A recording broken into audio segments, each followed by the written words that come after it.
अपने पसंदीदा शो के फुल एपिसोड देखने के लिए अभी डाउनलोड करें दंगल प्ले ऐप। मानिक अंकल, आप पक्का उसी एड्रेस पे गए थे ना जो मैंने आपको दिया था? हाँ संध्या, लेकिन वहाँ डीके नहीं मिले। वहाँ सिर्फ चाबुक और खून के डब्बे मिले। लगता है हमारे पहुंचने से पहले युवराज के आदमियों ने उसको उठा लिया होगा। जैसा तुमने बताया था, युवराज ने अपने आदमियों को उसे हमेशा के लिए उठवाने के लिए कहा था ना, तो शायद। नहीं मानिक अंकल, वो लोग डीके को मार नहीं सकते। आप वहाँ पता कीजिए, शायद उसे कहीं और लेकर गए हो। तुम चिंता मत करो संध्या, मैंने मेरे आदमियों को उसको ढूंढने में लगा दिया है। जैसे मिल जाता है मैं तुम्हें फोन कर दूंगा। बस तुम अपना ख्याल रखना, ठीक है? चलो बाय। बाय। अगर डीके वहां से गायब है तो फिर गया था। ठीक है पापा, और कोई भी बात हो तो मुझे फोन कर देना।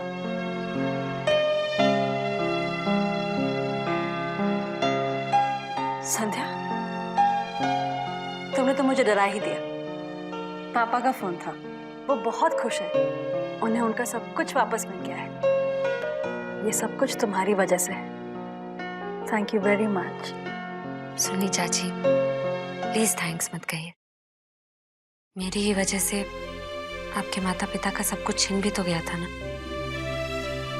जो उनका था उन्हें वापस लौटाकर किसी पर एहसान नहीं किया मैंने। और दिल की बात कहूँ सुनी चाची, जितना आपने मेरे लिए किया है वो तो कोई। बस अब मुझे और शर्मिंदा मत करो। मुझे ये बताओ कि तुम कल रात को कहाँ गई थी? वो कल मैं गायत्री जी से मिलने गई थी। और आपको पता है, सरला चाची ने मेरा पीछा किया। मुझे लगता था कि वो बुरी नहीं है, लेकिन गायत्री जी ने कहा कि वो भी इन सब की तरह है और इन सब के हर पाप में बराबर की भागीदार है। बिल्कुल सही कहा है उन्होंने। ये सब एक ही थाली के चट्टे बट्टे हैं। मुझे तो उस दिन भी बहुत हैरानगी हुई थी जब सरला भाभी ने तुम्हें और नीरज को घर से भागने में मदद की थी। मुझे यकीन है इसके पीछे भी उनकी कोई साजिश होगी। उन्होंने तुम्हें और नीरज को बचाया होगा ये सोचकर कि युवराज का सच बाहर आ जाएगा, उसकी बदनामी होगी, उसकी जिंदगी खराब हो जाएगी और उसके बाद इस सारे रियासत पर सिर्फ उनका और उनके बच्चों का हक होगा। I'm sure उन्होंने यही सोचा होगा। बहुत दुख होता है सुनी चाची उन्हें ऐसा करता देख। सरला चाची की अपनी बेटियां, आज अगर वो इन लोगों का साथ देंगी तो कल उनकी अपनी बेटियों के साथ क्या होगा?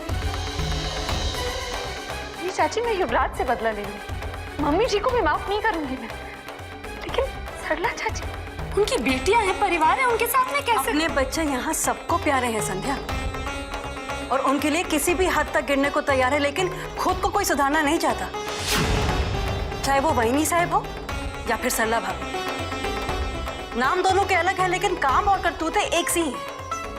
कोई ज्यादा बुरा है तो कोई कम, लेकिन बुरे सब के सब। तुम्हें किसी पर भी रहम करने की जरूरत नहीं है संध्या। तुम्हारी इस जंग में हर वो आदमी सजा पाएगा जिसने बुराई का साथ दिया है। रणभूमि में अर्जुन के सामने भी यही सवाल खड़े हुए थे, लेकिन भगवान ने उसे भटकने नहीं दिया, उसे रिश्तों के सामने कमजोर नहीं पड़ने दिया। जो गलत था वो अर्जुन का दुश्मन था, और तुम्हें भी वही करना है संध्या। इस सच्चाई की लड़ाई में तुम्हें कमजोर नहीं बनना है। रिश्तों को नहीं, तुम्हें सच्चाई की जीत दिलवानी है।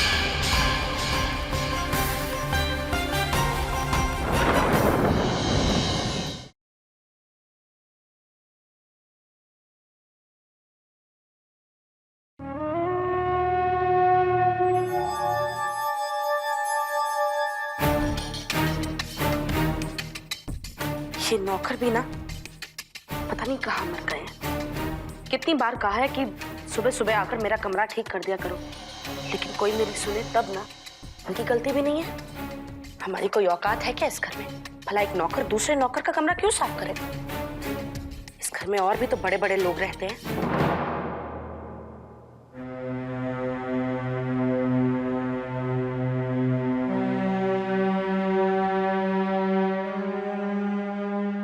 अब तक नाराज हूं मुझसे सरला। वहीनी साहब, आपका भाई? मैंने तो आपको देखा ही नहीं। वो इतने काम में जो बिजी थी ना। आई एम सो सॉरी अगर आपने मेरी कोई बात सुननी हो तो। पता नहीं मुझे आजकल क्या हो गया है, अपने आप में ही बड़बड़ाती रहती हूँ मैं तो। तुम्हारा गुस्सा जायज है सरला, लेकिन मेरी मजबूरी भी समझने की कोशिश करो। मैं आज तक सिर्फ युवराज के लिए जीती आई हूँ। मैंने जो कुछ किया उसकी भलाई के लिए किया और करती रहूंगी, लेकिन इसका ये मतलब नहीं है कि तुम लोग पराये हो। तुम मेरी छोटी बहन की जैसी हो सरला। We're all one family.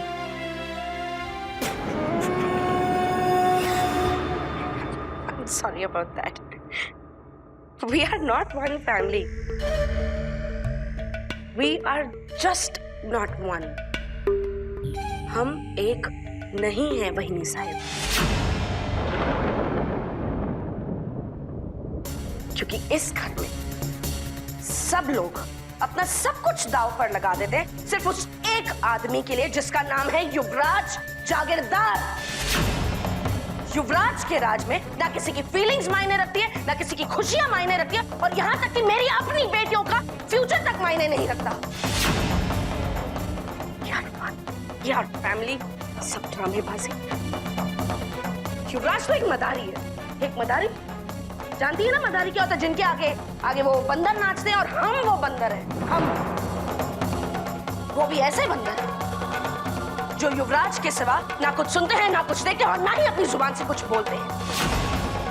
हमारी नजरों के सामने हमारी आधी जायदाद चली गई, लेकिन हमने एक लफ्ज नहीं बोला, क्योंकि वो सब युवराज की खुशियों के लिए हो रहा था। हमारी इज्जत की धज्जियां उड़ गई, लेकिन हमने तब भी कुछ नहीं बोला, क्योंकि वो युवराज की खुशियों की खातिर हो रहा था। और हमारी नजरों के आगे हमारी बाकी की आधी जायदाद भी चली जाएगी वहीनी साहब, लेकिन हम कुछ नहीं बोलेंगे, क्योंकि वो युवराज की खुशियों के लिए हो रहा होगा। Don't be ridiculous सरला, तुम बात को समझी नहीं हो। तुमने ये कैसे सोच लिया कि मैं आधी जायदाद उस अनपढ़ जाहिल गवार लड़की के नाम पे लिख दूंगी? मैं इतनी बेवकूफ भी नहीं हूं।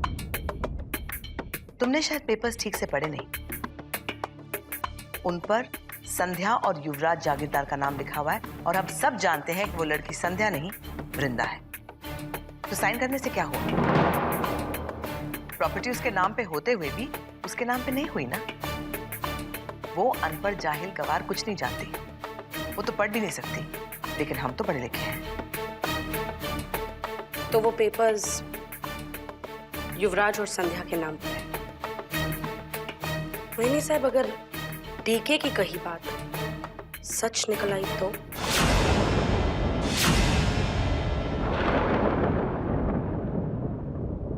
अगर वो लड़की वृंदा ना होकर संध्या साबित हो गई तो